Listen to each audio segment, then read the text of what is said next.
Have you ever felt like you didn't fit in, didn't belong, or maybe were just too much for some? Girl, we get it. This is Women Around the Well with Jenna Hatula, a weekly podcast where women of all ages and stages share their stories to inspire, educate, and empower one another. From motherhood and marriage to health, wellness, and faith, we're talking all the things: the messy, the meaningful, and the moments that shape us. Because life is unpredictable, faith is a journey, and let's be honest, some days you just need Jesus, good friends, and a reminder that you're not alone. Hey. Welcome back to Women Around the Well. If you've ever had one of those days where your inner voice sounds more like a mean girl than a mentor, then you are in the right place. Let's be real. Self-doubt is a sneaky little thing. It doesn't show up waving a red flag saying, "Hey, I'm here to ruin your day." Oh no, it shows up in the little whispers like, "Are you sure you can do this? What about you're probably not good enough?" Or what if they find out you have no idea what you're doing? Or one of my favorites, if they really knew who you were and what you had done. Before you know it, you are now spiraling out of control. You started the day feeling fine, but one intrusive thought later, and now you're questioning every decision that you have ever made. Well, friend, today we are shutting that voice down. Because here's the truth: God didn't put you here to second guess yourself out of your calling. And I refuse to let you keep living under the weight of lies that aren't even true. So grab your coffee, your journal, or whatever you need to settle in.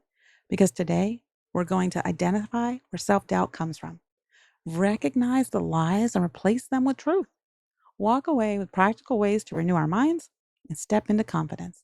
And bonus, going to do it with some humor because honestly, we need to laugh at the enemy a little more. Okay, let's start by figuring out where these thoughts even come from.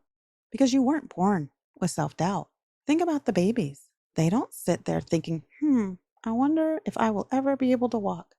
Maybe I shouldn't try. What if I fail? Might people laugh or make fun of me? No, babies just go for it. They fall down 100 times, but they get back up because no one told them they should be embarrassed or they couldn't do it or they wouldn't do it. So where does self-doubt start with us?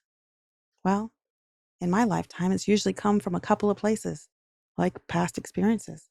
Maybe you were told you weren't good at something and you believed it. Maybe you failed once and now you assume you'll always be a failure. Or that dreaded thing called comparison. You scroll through Instagram and you see someone else crushing it. And suddenly you have now convinced yourself that you're behind, you're unqualified, or just not that type of person. What about that fear of failure? The what ifs creep in. What if I mess up? What if I look dumb? What if people judge me? And then there's the spiritual warfare component. We cannot leave that out. Let's not ignore the fact that the enemy loves to whisper doubt into our ears. Because if he can keep us doubting, he can keep us from stepping into our purpose. Here's the deal: self-doubt is not humility. It's a tool of the enemy to keep you playing small. 2 Timothy 1:7 says, "For God has not given us the spirit of fear, but of power, love, and a sound mind." Friend, that means that you have everything you need. Now let's be real about some issues here. And there are words. Proverbs 18:21 says the tongue has the power of life and death. And that means what we say out loud and in our thoughts can actually shape our reality. Imagine if we had to wear our inner thoughts on a t-shirt. What would yours say? Mine would say something along the lines of, not good enough. It's not perfect yet, but I'm not qualified.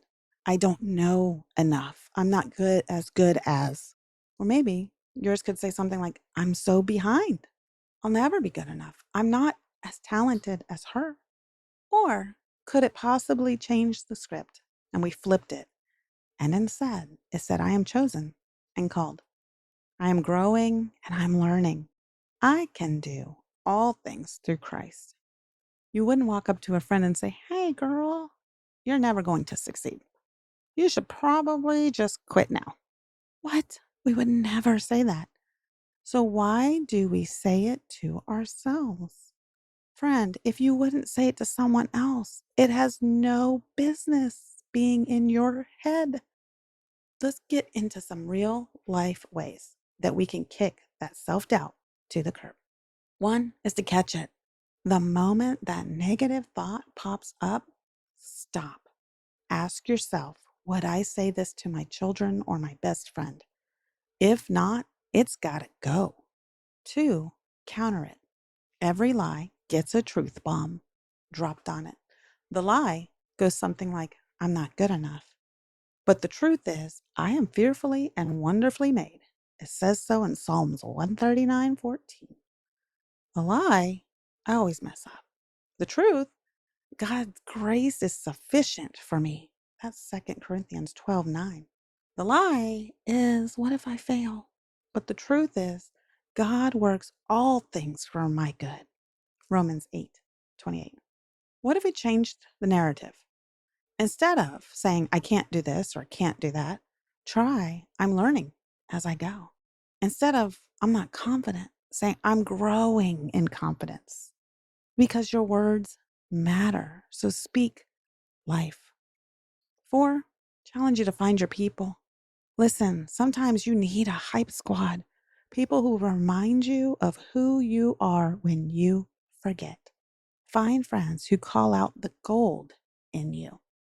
And here's a little secret.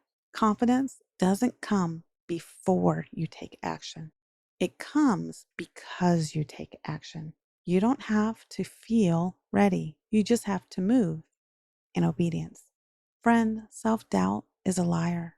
And the next time that negative voice starts whispering, talk back. You are called. You are chosen. You are equipped. The enemy doesn't get to keep you stuck. Now here's my challenge for you this week.